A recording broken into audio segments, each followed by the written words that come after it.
Hello, I'm going to be talking about Amrita Shergill. Amrita Shergill was born in 1913. She was an Indian and Hungarian painter. She was considered one of the most important artists of the modern art movement in India. Her painting style reflects both Indian traditions and European influences. She was also influenced by Cubism, Realism, and the works of Picasso, as well as her exposure to the vibrant culture atmosphere that her father created. She was born into a wealthy Sikh family that was encouraged from a young age to pursue art as a career by her mother. In 1925, she went to Paris to further her education under the guidance of several French masters. Amrita Shergill crossed cultures and borders many times between Hungary, India, and France before returning to India in 1934. Her paintings reflect the artist's multiple ethnic inspirations as well as her struggle with her hybrid identity. Amrita Shergill historical context includes the journey of Amrita of her birthplace into a wealthy family and her death to the age of 28.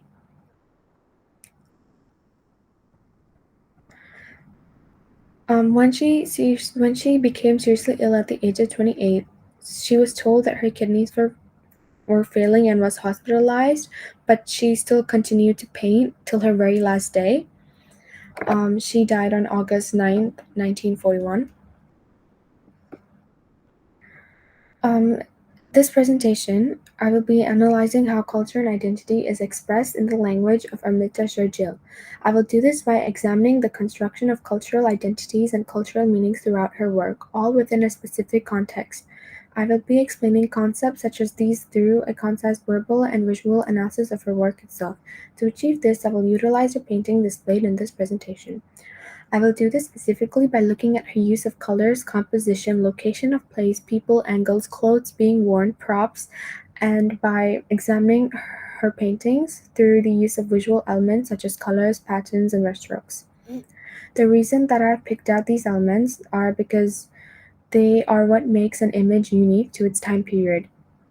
It is for this reason that I've chosen her work to analyze as she captures her everyday life. So her self-portrait as Tahitian, one of her iconic pieces. This self-portrait reflects a phase in the artist's artistic and personal development.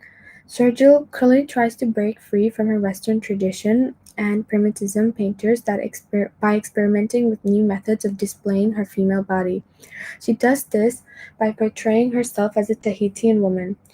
Meanwhile, the painting is also is influenced by modern European art scene by artists like Paul Eugene when she visited Paris. As seen by the scene presented in the painting's backdrop, we notice a somewhat detailed image of Eastern temple with Asian women and male instead of an Arcadian-like scene of Tahiti.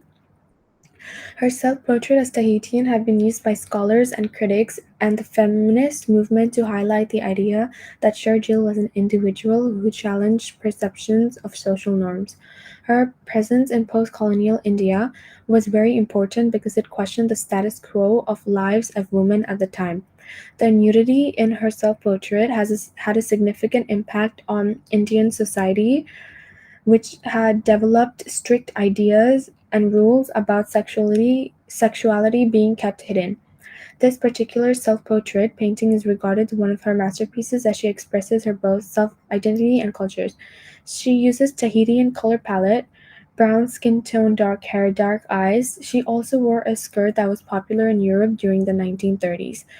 Using these cultures to cultural symbols help us communicate between countries, eras, and cultures. Young girls. Amrita Shergill paintings was centered on her daily aspects of her family and social life. She painted her friends, family, and classmates, just like in Young Girls, which displayed herself and her younger sister Indira. This earned her a gold prize and an invitation to Grand Salon in Paris. So Indira, Amrita's sister, sits on the left, dressed in fashionable European attire, while Amrita herself sits partially unclothed in the foreground. The two ladies one poised in a shirt and the other more uncomfortable, her face hidden behind her flowing hair, have represented opposite aspects of the artist. She aimed to represent the lives of individuals living in her local neighborhood and families, such as in young girls, which was highly influenced by realism.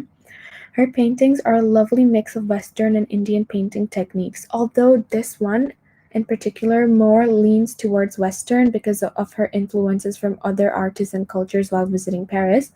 She also blends tiny parts of Indian culture into their appearance, such as her sister hair and the colors like red and green, which was common in Indian clothing, while having a dull background, which is unusual for Western painting.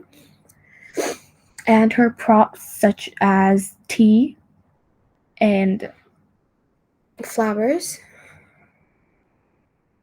which clearly states the scenery, represents the scenery. Yeah. So, identity and culture can be expressed through the use of language and visual art. Language is one way to we show our cultural identity and define ourselves as different from others. Though if we were to describe our individual identity in art, we would preferably describe our background, upbringing, gender, race, ethnicity, and nationality as opposed to simply describing ourselves as an individual, just like Amrita did in her art. Language is our first way we show our culture as it describes what we have been exposed to as a child. Amrita Sharjil expresses her identity and culture to us through her language and art through multiple techniques, colors, style, and people. Her self-portraits, which she created while in Paris, have been described as portraying the artist in very variety of emotions, including gloomy, thoughtful, and joyful, while also exposing a narcissistic element in her nature. She was a modernist painter who was exiled from India while her revolutionary brand of Indian painting that could not be easily categorized as Western or traditional. Her concept of identity was conveyed in poetry and culture values that were still widely accepted at the time, but she did not easily fit into categories of art critics, establishing a new modern tradition for India. This aesthetic represented the same movement she had experienced while living between two cultures. Her language was used to affirm her identity as an artist, a woman, an Indian, and much more. She is known as the Indian Frida Kahlo.